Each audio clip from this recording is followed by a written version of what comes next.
योग दर्शन की जो दूसरी कड़ी है उसमें आज हम लोग जो जहाँ तक कल बात हुई थी उसके आगे बात करेंगे। योग दर्शन में हम लोगों ने जो विचार किया था वो उसकी एक संक्षिप्त रूप पहले प्रस्तुत हो जाए। योग दर्शन एक पूरक दर्शन है सांख्य दर्शन का। सांख्य और योग को मिलाते हैं तो सांख्य योग बन जाता है और इसी सांख्य योग का जो है विवरण गीता में है। लेकिन दोनों दर्शन जो है अलग अलग हैं, दोनों के दार्शनिक अलग हैं, दोनों का विचार अपने अपने दूसरे दूसरे मुद्दे पर है। जो सांख्य का है वो तत्व ज्ञान का विचार है, तत्व मीमांसा है, और जो योग दर्शन है इसमें जो है ज्ञान मीमांसा है। कैसे दुख की निवृत्ति हो इसके बारे में योग दर्शन में विचार किया गया है। अब योग क्या है? योग के बारे में कहा गया है कि जुड़ना। योग जुड़ने का सिद्धांत है। योग मतलब कि जो हमारा मन है, बुद्धि है और अहंकार जो तीनों मिलकर चित्त बना है, ये अपनी वृत्तियों के अनुसार, चूंकि इनका स्वभाव, इनका जो नेचर है, इनकी जो प्रकृति है वो त्रिगुणात्मक है। इनमें तीनों गुण है, सत्य, रज और तम। तीनों गुणों के प्रभाव से ये जब चेतन सत्ता के समीप जाता है तो इनके अंदर जो ये दर्पण है उसमें जो है भौतिकता की छाप माने आ जाती है। वो जो क्षणिक चेतनता है वो क्रियाशील होकर के इनमें क्लेश पैदा कर देता है अपने गुणों के अनुसार। यदि सात्विक गुण की प्रधानता है तो अच्छे गुण उनमें आते हैं, और यदि तमोगुण की प्रधानता है तो उससे जो है जो क्लेश होता है वो दुखदायी होता है, वो अशुभ होता है, वो परेशान करने वाली होती है। तो इसी गुणों के चलते, सत्व गुण और तम गुण के कारण जो है जो चित्त की वृत्तियां हैं वो प्रभावित होती है, और जिस तरह की गुण की प्रधानता होती है उसी तरह की उसकी चित्त की वृत्तियां होती है। तो यहाँ जो है पहले तो दो तरह का, दो कैटेगरी में ये वृत्तियां, चित्त वृत्तियों को डिवाइड किया, बांटा गया है, बताया गया है कि ये दो तरह का होता है। एक जो है क्लिष्ट वृत्ति, चित्त वृत्ति, और दूसरा अक्लिष्ट चित्त वृत्ति। तो क्लिष्ट चित्त वृत्ति जो है वो दुख देने वाली वृत्ति है। जब पुरुष अंदर आत्मा से बाहर प्रकृति की ओर देखता है तो वह उन्हीं वृत्तियों के कारण उसको दुख पहुंचने लगता है। लेकिन इसका कारण क्या है? इसका कारण है अविद्या। क्योंकि जो चित्त देखने का काम कर रहा है, अपने इंद्रियों का से सन्निकर्ष कर रहा है विषयों के साथ, तो वो तो जो है ये नहीं जानता है कि चेतनता आत्मा से मिल रही है।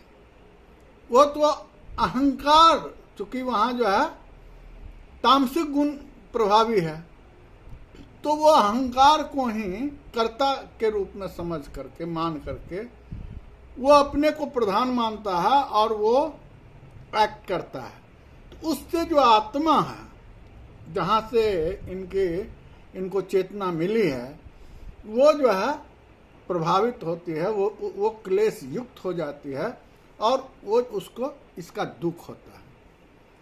वही जो अक्लिष्ट है, इसमें सत्व गुण का प्रधानता होता है। अक्लिष्ट चित्तवृत्ति जो है, जब सत्व गुण का प्रभाव होगा तो उससे सुख की पैदाइश होगी और उससे सुख का अनुभव होगा। उस वृत्ति से उसको अच्छा लगेगा, क्योंकि वो आत्मा जो है, जब सात्विक उसमें गुण, चूंकि आत्मा में प्योर सात्विक है, तो वो सात्विकता जो है जब अपने अंदर झांक करके आत्म तत्व को ही देखता है तो उससे उसको खुशी होती है, सुख होता है, आनंद होता है। तो अक्लिष्ट चित्तवृत्ति जो है आनंददायक है, चूंकि यह विद्या जनित है। इसको विद्या है, ये जो है किसी मिथ्या ज्ञान के आधार पर नहीं देखता है, सत्गुण नहीं, मिथ्या ज्ञान से नहीं संचालित होता है। तो चूंकि ये विद्यापूर्ण है, इसमें विद्या है, इसमें इसको ज्ञान है, इसलिए इसमें सत्वगुण का, और यह इसलिए है कि इसमें सत्वगुण का प्रभाव है। तो कलिष्ट और अक्लिष्ट, कॉम्प्लिकेटेड या कठिन, और दूसरा जो है वो सरल या जो है सुखदायक है। अब चित्त की 5 वृत्तियां होती है। जो चित्त वृत्तियां हैं वो 5 प्रकार की हुई। ये तो स्वरूप के हिसाब से 2 तरह का हुआ। अब ये पांचों जो उनका विभाजन है, 5 तरह की जो वृत्तियां हैं, उसमें भी क्लिष्ट वृत्तियां भी हो सकती है और अक्लिष्ट वृत्तियां भी हो सकती है। तो ये 5 कौन कौन है? तो पहला है प्रमाण। प्रमाण क्या है? किसी सत्ता के अस्तित्व की वास्तविकता को समझने के लिए प्रमाण की आवश्यकता होती है। अब प्रमाण में जो है 3 तरह का प्रमाण योग दर्शन में माना है कि प्रत्यक्ष प्रमाण है, अनुमान है और शब्द है। 3 तरह के प्रमाण को मान्यता दी गई है योग दर्शन में। प्रत्यक्ष क्या है? तो जो हम अपने आंखों से देखते हैं या ज्ञान इंद्रियों से जो महसूस करते हैं, उसके आधार पर जो निर्णय लेते हैं, वो जो है प्रत्यक्ष प्रमाण है। और जो प्रत्यक्ष के आधार पर अप्रत्यक्ष ज्ञान को प्राप्त करते हैं, वो अनुमान है। प्रत्यक्ष ज्ञान तो देख रहे हैं कि ये किताब है, ये हम अपने आंखों से देखें तो इसको कह दिए कि ये किताब है, ये ज्ञान जो है प्रत्यक्ष ज्ञान होगा। लेकिन जो प्रत्यक्ष के आधार पर अप्रत्यक्ष को देख रहे हैं, आधार क्या है? जैसे पहाड़ पर धुआं उठ रहा है, और पहले हम लोगों ने देखा है कि धुआं जहां जहां होता है वहां वहां आग है। नीचे में जमीन पर देखें कि जहां आग है वहां उससे धुआं भी निकलता है। पहाड़ पर हमने देख लिया कि ये धुआं है, तो हमने निर्णय ले लिया कि वहां आग है। तो एक जो है सेंटेंस, मैंने एक विचार आया, एक निर्णय आया कि जहां जहां धुआं है वहां वहां आग है। ये अनुमान हुआ। और तीसरा को माना है कि शब्द प्रमाण है। शब्द प्रमाण में ऐसे तो कहता है कि वेद को ही शब्द प्रमाण में माना गया, लेकिन योग दर्शन में यदि हम वेद को, ऐसे तो ये वेद को मानता है, इसलिए वेद का भी जो कही गई वाक्य है वो शब्दों में है, तो वो भी प्रमाण है।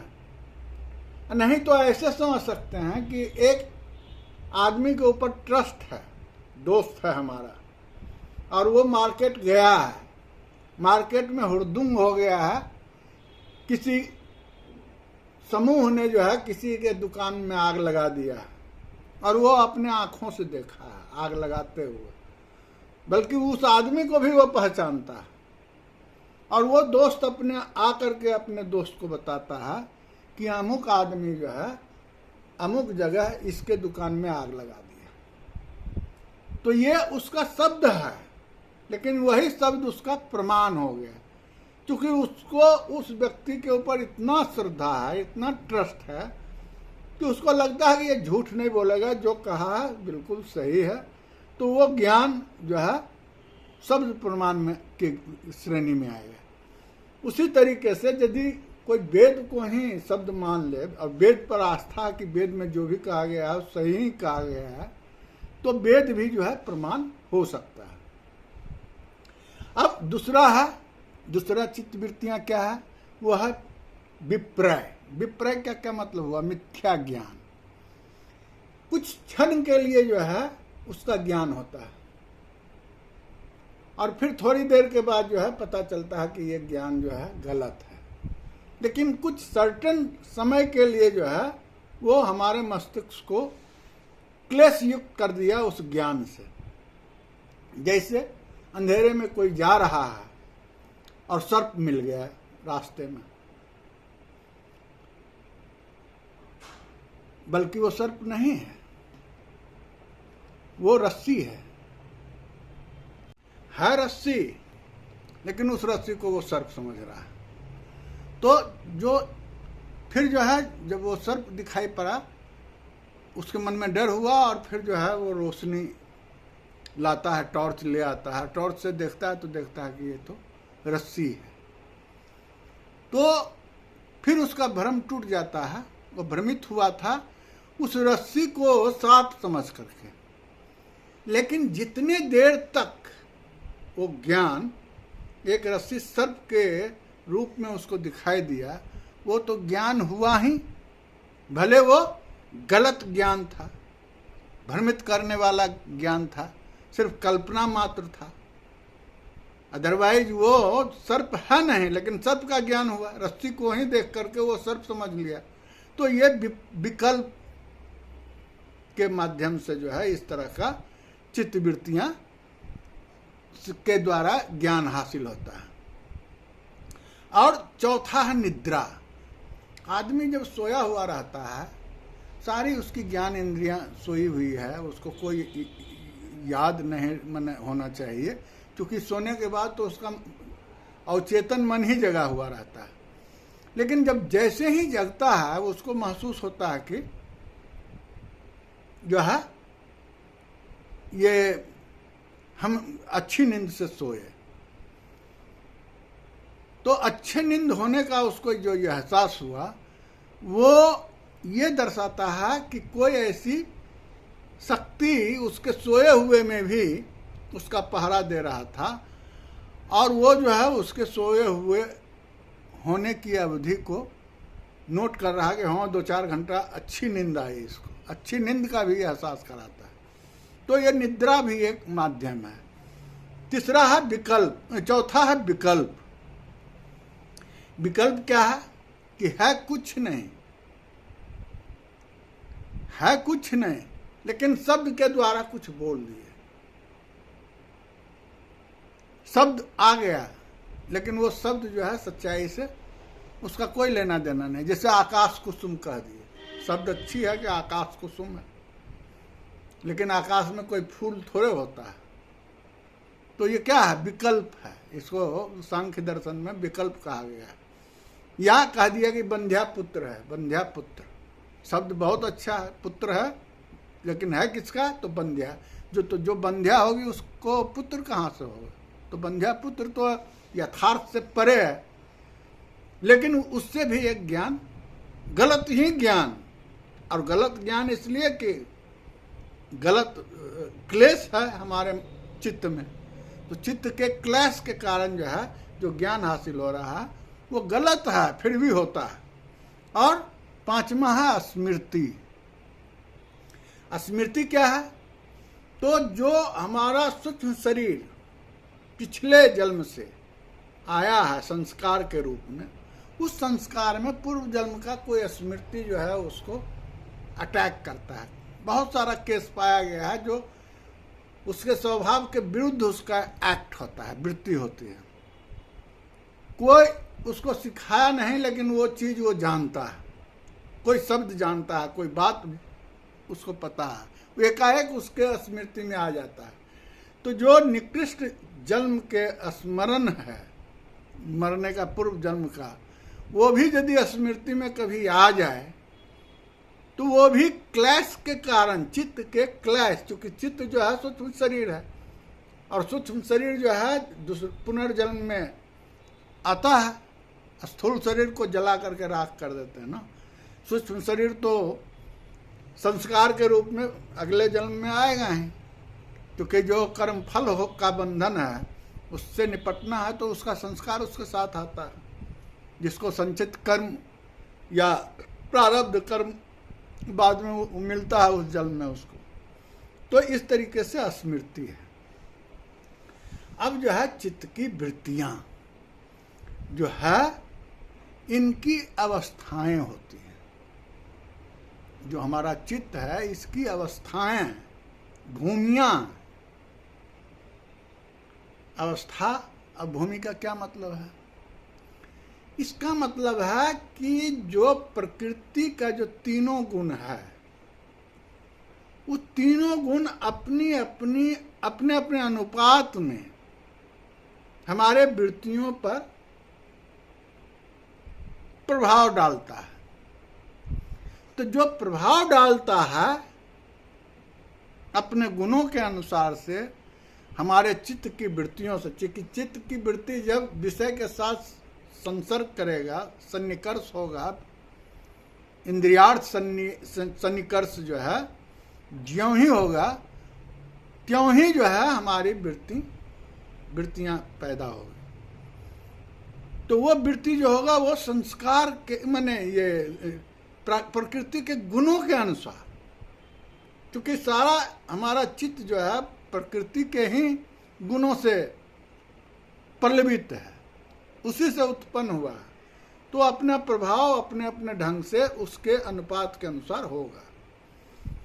तो ये भी 5 प्रकार की अवस्थाएं हैं, इनकी भूमिका जो है 5 हैं। जैसे 5 आपका चित्त वृत्ति है, 5 कौन कौन? प्रमाण, विपर्य, विकल्प, निद्रा और स्मृति। उसी तरीके से 5 जो है जो त्रिगुणात्मकता है उसके आधार पर 5 अवस्थाएं हैं चित्तवृत्ति की। 5 जो है स्टेजेज हैं, किस किस गुण का किस कैसा कैसा प्रभाव है। ये 5 कौन कौन है? तो क्षिप्त है, मूढ़ है, विक्षिप्त है, एकाग्रता है और निरुद्ध है। अब ये 5 के अनुसार से डिसाइड होता है कि जो हम अष्टांग योग करेंगे, जो योग करके जो मोक्ष हासिल करना है, सिद्धियां प्राप्त करनी है, विभूति लेना है, वो किस किस स्टेज पर संभव है। चित्त की वृत्तियां किस अवस्था में हो कि उसको योग का साधन करने में, समाधि में कौन ज़्यादा मददगार होगा, किस अवस्था में उसको ज़्यादा मदद होगी समाधि लेने में। तो पहला है क्षिप्त। ये क्षिप्त का जो अवस्था है वो चित्त में रजोगुण की प्रधानता के कारण होता है, क्षिप्त हो जाता है। उसका हमेशा मन चंचल रहता है, विचलित होते रहता है, आगे पीछे होते रहता है, उसमें एकाग्रता बन ही नहीं पाएगी, क्योंकि उसमें रजोगुण की प्रधानता है। रजोगुण गतिशीलता लाता है, जो गुण भी है बाकी 2 गुण की जो भी मात्रा है, लेकिन यदि रजोगुण ज्यादा है, तीनों में रजोगुण यदि 33% से ज्यादा है, 40% है, 50% है, 60% है, यदि उसका परसेंटेज जो है ज्यादा हुआ तो ज्यादा बेचैन करके मनुष्य को रखता है और उसमें एकाग्रता की कमी हो जाएगी। वो कभी भी जो है समाधि की स्थिति में जाने के लायक नहीं रहता है। जो क्षिप्त पुरुष है, जिसमें रजोगुण की अधिकता हो जाती है, वो समाधि के लायक उपयुक्त नहीं हो पाता। दूसरी अवस्था है मूढ़ का। मूढ़ जो है ज्यादा मोह पैदा हुआ, ज्यादा लोभ पैदा हो गया, वो तमोगुण के कारण होता है। इसमें तमोगुण की प्रधानता है। 40% 50% तमोगुण का ही प्रभाव है। तो उसकी जो वृत्तियां हैं उसमें ज्यादा आलस्य होगा, उदासीन रहेगा, वो जो है इतने आलसी होगा कि उससे क्या योग हो सकता है। जिसमें रजोगुण का प्रधानता है वो भी बेचैन रहता है, परेशान रहता है। और ये जो है शांत आलसी जो तमोगुणी है, ज़्यादा तमोगुण का प्रभाव रहता है, वो आलसी है, उसको कोई ज़्यादा मतलब नहीं होता। वो बिना कुछ किए हुए कुछ हासिल हो जाए इसी फिराक में रहेगा, कोई वृत्ति करने का उसको आवश्यकता नहीं महसूस होती है, क्योंकि वो जो है तमोगुणी है। इसलिए इसकी अवस्था जो है वो मूढ़ की है, तमोगुणी अवस्था। और तीसरा जो है वो विक्षिप्त का है। विक्षिप्त में जो होता है उसमें रजोगुण की मात्रा कम होती है और सतोगुण की मात्रा कुछ अधिक है। जो क्षिप्त की अवस्था है उससे बेटर होता है विक्षिप्त वाला। इसमें रजोगुण की मात्रा कम होती है तो बेचैनी इसमें कम होता है, लेकिन सतोगुण उसमें कुछ होता है, इसलिए वो दान पुण्य तो कर सकता है, लेकिन उसका भी मन एकाग्र आंशिक रूप से होता है। थोड़ा देर के लिए उसका मन एकाग्र होगा, फिर बेचैन हो जाता है। तो जब तक एकाग्रता का भाव नहीं आएगा उसके वृत्ति में, उसके चित्त में, तो योग कैसे कर सकता है? समाधि ले ही नहीं सकता। तो जब विक्षिप्त भी है वो थोड़ा अच्छा काम बेशक कर ले, लेकिन वो समाधि के लायक नहीं होता है। और चौथा जो है एकाग्रता है। एकाग्रता की जो अवस्था है इसमें सत्वगुण की प्रधानता हो जाती है।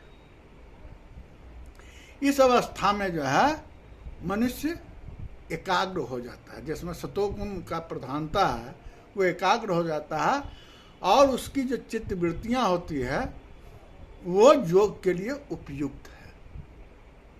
और उस अवस्था में संप्रज्ञात समाधि तक मनुष्य पहुंच सकता है। यद्यपि ये अवस्थाएं में परिवर्तन होते रहता है, लोगों के स्वभाव के कारण, व्यवहार के कारण, रहन सहन के कारण उसमें संस्कार में सुधार होता है और उसमें परिवर्तन हो जाता है, प्रमोशन भी हो जाएगा। एकाग्रता से जो उच्च दर्जे का स्टेज है, अवस्था है, वो निरुद्ध का है, तो निरुद्ध में भी चला जाएगा। जो अभ्यास करेगा सही ढंग से अष्टांग योग का, तो वो वहाँ तक पहुँच सकता है। और पांचवा जो है इसकी अवस्था है निरुद्ध की। इसमें सतोगुण की प्रधानता है, उसमें सतोगुण की अधिकता है, माने मात्रा है। एकाग्रता में संप्रज्ञात समाधि तक पहुंचता है, वो समाधि के स्तर तक चला जाता है। लेकिन निरुद्ध जो है, निरुद्ध की अवस्था जो होती है चित्तवृत्तियों का, वो अवस्था जो है उसको इस स्तर पर पहुंचा देता है कि वो असंप्रज्ञात समाधि लेकर के मोक्ष को भी प्राप्त कर सकता है, सिद्धि भी हासिल कर सकता है, और जो भी विभूति है वो उसको प्राप्त हो जाएगा। इस तरीके से निरुद्ध की अवस्था जो है सबसे सर्वश्रेष्ठ अवस्था है चित्तवृत्ति की। इस अवस्था में मनुष्य जो है वो समाधि योग के माध्यम से, अष्टांग योग के माध्यम से समाधि में, असंप्रज्ञात समाधि में जा सकता है और वो अपना लक्ष्य जो है मोक्ष का वो हासिल कर सकता है। ये जो है निरुद्ध की आवश्यकता है। अब जो है क्लेशों का थोड़ा सा विवेचन कर लेना चाहिए। जो हमने बताया कि क्लेश क्या है, क्लेश कैसे पैदा होता है, इसका मुख्य कारण क्या है। क्लेश का मतलब कष्ट, मनुष्य जो है कष्ट भोगता है, दुख भोगता है। यही तो बेसिक जो है कारण है दुखों का। तो क्यों मनुष्य को क्लेश होता है, क्यों दुख भोगना पड़ता है? उसका कारण है अविद्या। क्लेश का कारण अविद्या है। और अविद्या क्या है? तत्व ज्ञान का अभाव। पुरुष क्या है, आत्मा क्या है, उसके वास्तविक स्वरूप से अनभिज्ञता, अनभिज्ञ, वो अविद्या से ग्रसित है। तो जिसको इस तरह से आप ये समझिए कि क्लेशों का जो आधार है, क्लेशों का जो होने का कारण है, वो मुख्य रूप से अविद्या है। अविद्या के कारण ही क्लेशों पर उल्टा प्रभाव पड़ता है। जो नित्य चीज है उसको वो अनित्य समझता है, जो सुखदायक है उसको दुखदायक समझता है, जो अच्छा चीज है उसको बुरा समझता है। उसके अज्ञानता के कारण जो है वो क्लेश को समझने में भारी भूल करता है।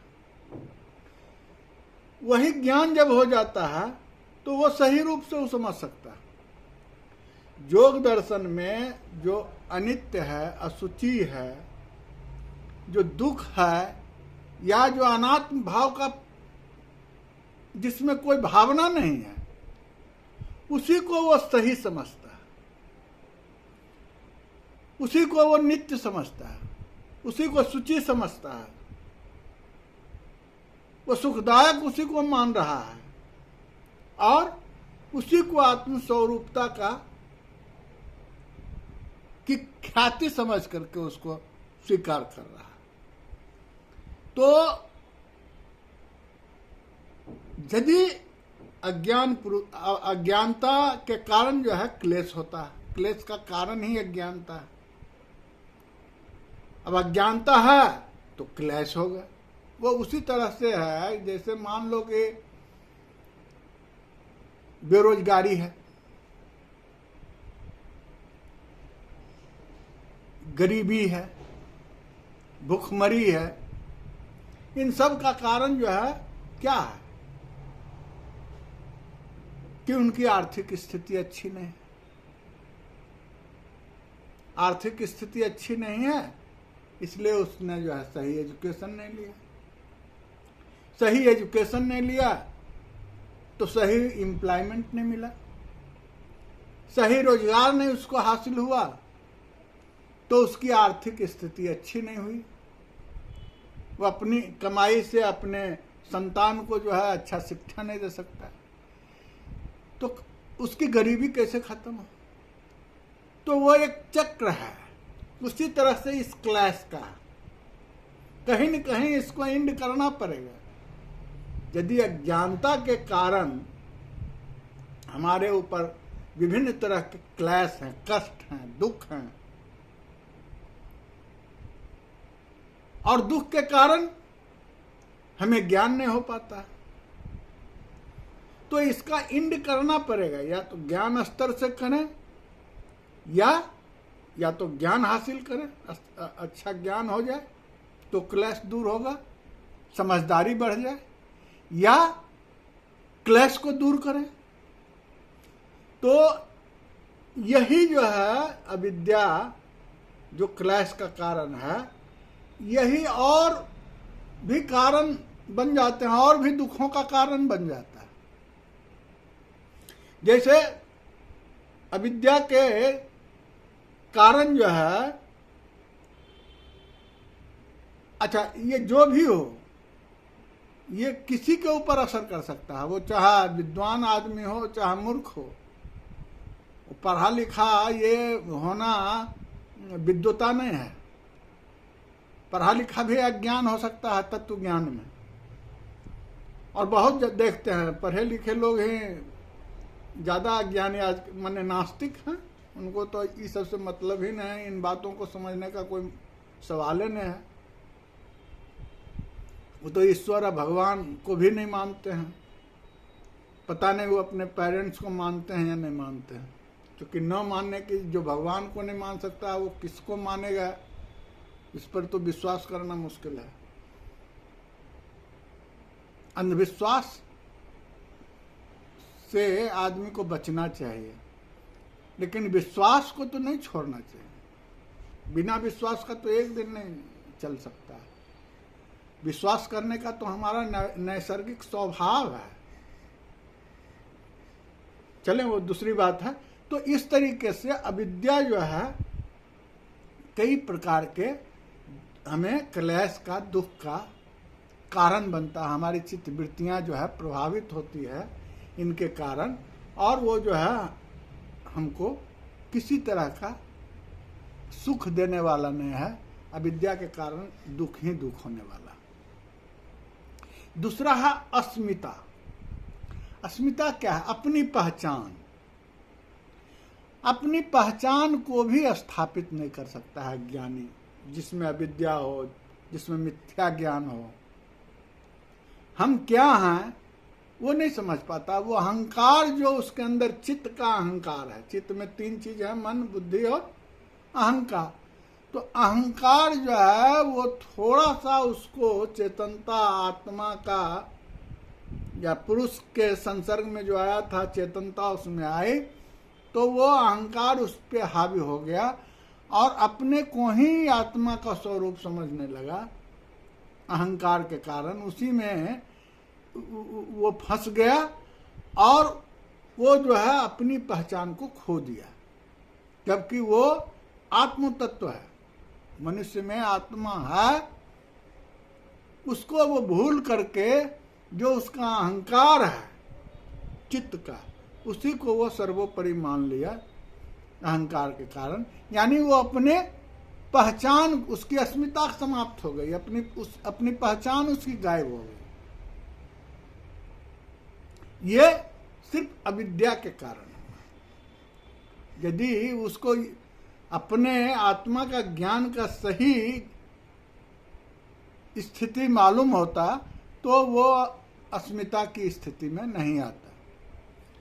तीसरा है जो, वो भी अविद्या, उसका भी कारण अविद्या ही है कि वो उसको अनावश्यक, अतिशय किसी चीज से आकर्षण हो जाता है।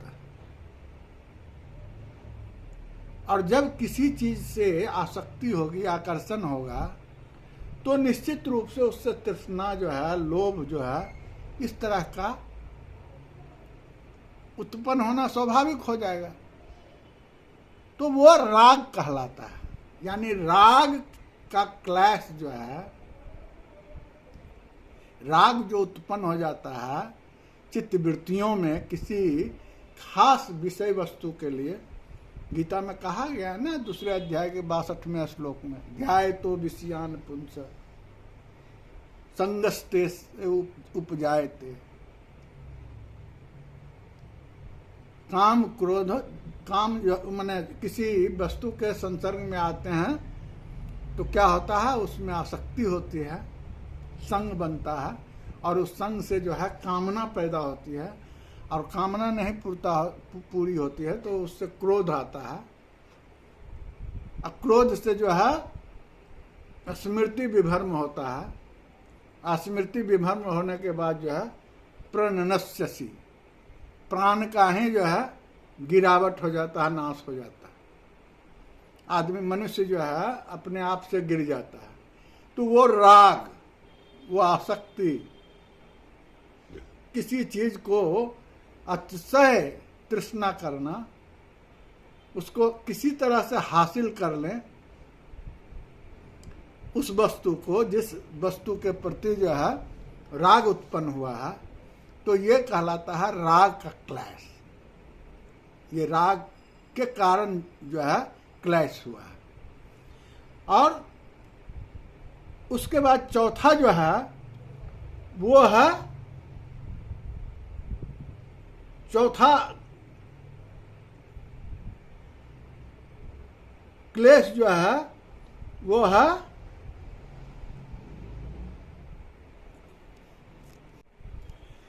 चौथा क्लेश जो है वो द्वेष है।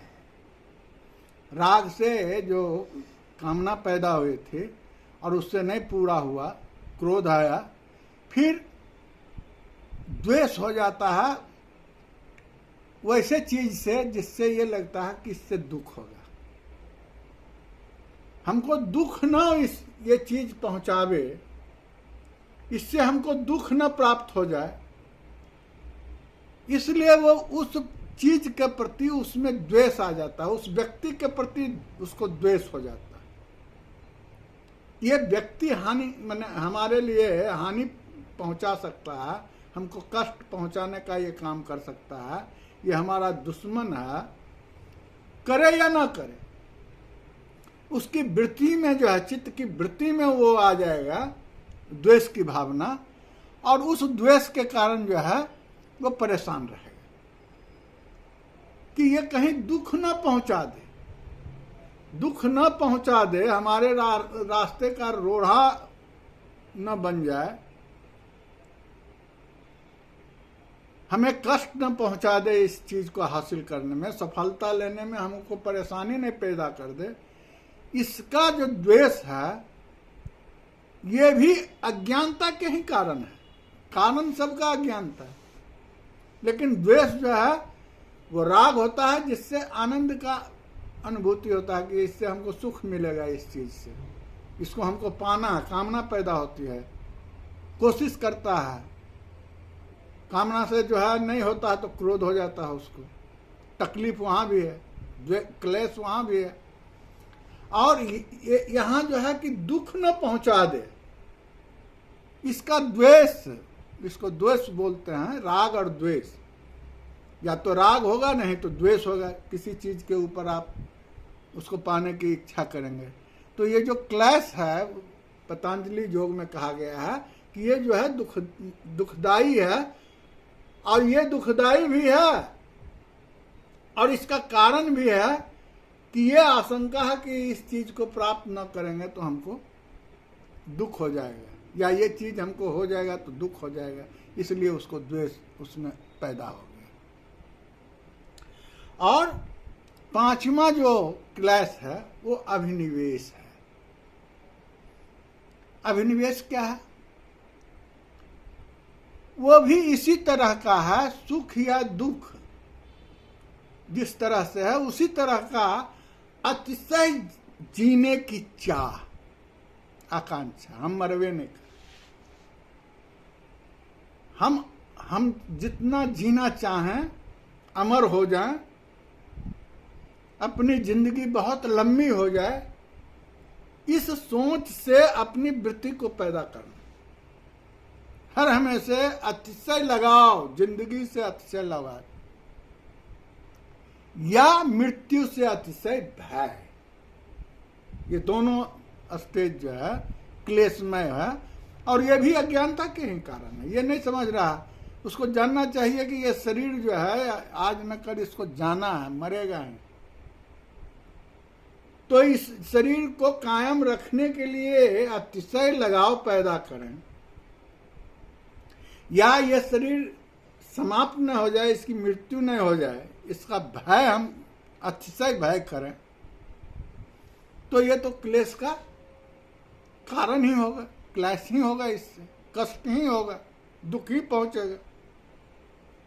तो इसको अभिनिवेश कहा गया। ये विद्वान से विद्वान आदमी को भी हो जाएगा, सामान्य लोग को तो होता ही है, हमारे जैसे लोग। तो बहुत लोग हैं ऐसा, हवाई जहाज पर इसलिए नहीं चढ़ेगा कि कहीं एक्सीडेंट न हो जाए, मर न जाए। एक नौजवान था, वो रेलगाड़ी पर नहीं चढ़ा था, बेटिया का था, एक युवक नौकरी करता था। एक बार हम लोग जा रहे थे मुजफ्फरपुर से बेतिया, और ट्रेन से जाना था वो भी हमारे साथ था। एक सभा थी बिहार में, उसमें अटेंड होना था, वो भी था। और जब हम लोग ट्रेन पर चढ़ने के लिए स्टेशन जाने लगे तो जाता ही नहीं था, कहता था हम ट्रेन पर जाएंगे ही नहीं। क्यों भाई? नहीं, इतना सा एक 4 अंगुल के पटरी पर चलती है वो ट्रेन, कब उलट जाए इसका क्या पता। लगभग 20 साल का नौजवान था। हमने पूछा कि तुमने कभी ट्रेन चढ़ा नहीं? कहा ना, हम तो कभी नहीं चढ़ाए। उनके चलो चढ़ के देखो, वो जाता ही नहीं था। फिर उसको खींच के ले जाना पड़ा। हम लोग 5-7 आदमी थे और जाना ही जाना था। गाड़ी, जिस गाड़ी से जा रहे थे वो खराब हो गई थी और पता चला कि ये ट्रेन आ रही है, आधे घंटे में आने वाली है, तो अब जाना है। फिर हम लोग उसको खींच करके ले गए स्टेशन, और वो उसका देह हिल रहा था। फिर जबरदस्ती हम लोग उसको ट्रेन में घुसा करके ले गए और गया, उतरा। लेकिन उसका पूरा होश जो है, उसको डर दहशत इतना गहरा था, जब वहाँ उतर गया, सबको देखा, तब उसका जो है दिल मैंने थोड़ा सा हल्का हुआ। वो तो कान पकड़ता था, बाप रे हम आज तक नहीं चढ़े हैं रेल। और वो रेलवे स्टेशन के पास ही के गांव का था, उसी एरिया था। तो ऐसे ऐसे लोग, वो मूर्ख है, वो पढ़ा लिखा ज़्यादा नहीं था कि उनका नौकरी करता। तो कहने का मतलब है कि अभिनिवेश भी जो है, अतिशय जीवन का लगाव जब आदमी को हो जाता है, तो इस तरीके का डर होता है कि चला नहीं जाए जीवन, या लंबी आयु तक हम जिए, कहीं मर ना जाए, मरने का भी डर। तो ये सब अज्ञानता के कारण इस तरह का क्लैश होता है। यही पतंजलि योग में बताया है। अब इन क्लेशों का क्षय कैसे होगा, कैसे नाश होगा ये?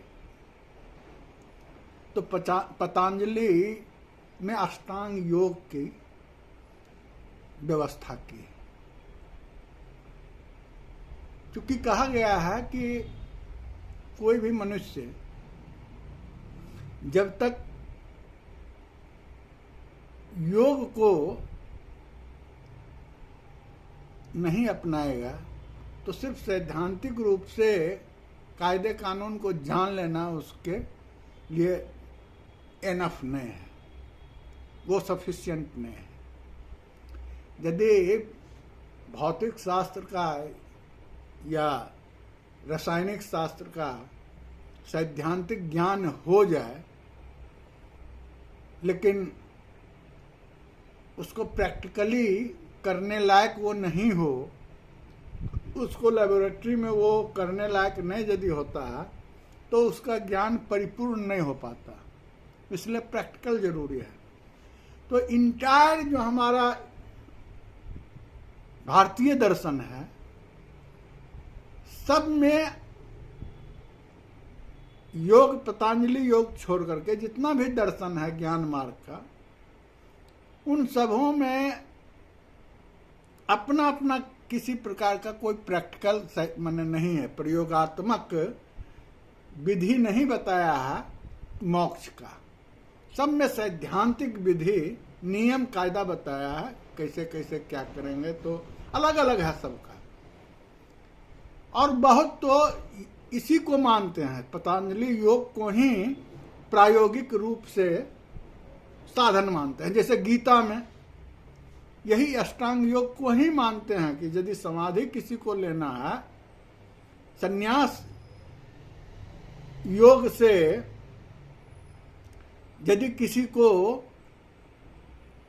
अपनी सिद्धि को हासिल करना है, तो उसको जो है योग की अष्टांगिक मार्ग को ही अपनाना पड़ेगा। वेदांत, अद्वैत वेदांत जो है, वो भी सांख्य दर्शन का बहुत क्रिटिसिज्म किया है, सांख्य दर्शन का विरोध है, लेकिन योग दर्शन को अपनाया। और वो भी योग दर्शन को मानता है कि अष्टांगिक योग करने से समाधि की स्थिति में होता है। रामायण में भी वशिष्ठ जी जो है राम को अष्टांगिक मार्ग ही बता रहे हैं, वहां भी बताते हैं। प्रायोगिक जो विधि विधान है वो कराते हैं। तो हमारे जो 9 दर्शन हैं भारतीय दर्शन, 3 नास्तिक और 6 आस्तिक जो वेद को मानने वाले हैं, इनमें योग जो पतंजलि योग का अष्टांगिक मार्ग है इसी को अपनाया गया है। अब चूंकि वीडियो बहुत बड़ा होगा तो हम एक जो है अष्टांग मार्ग के ऊपर अलग से वीडियो देंगे। इसको हम यहीं समाप्त करते हैं। धन्यवाद।